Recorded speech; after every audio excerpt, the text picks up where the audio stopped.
صعيد تجديد الولاء لأمير المؤمنين حامي حمى الوطن والدين، الساهر الأمين على تقدم وازدهار الوطن بكل إخلاص وحب ووفاء.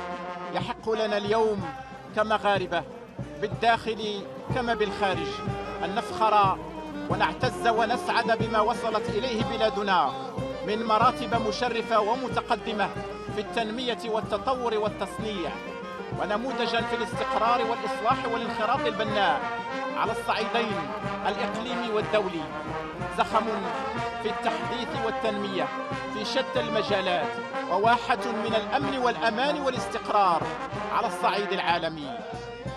هو التزام ملكي دائم من أجل التنمية المستدامة ارتقى بالمملكة لتصبح بلدا رائدا على مستوى إفريقيا والمنطقة المتوسطية.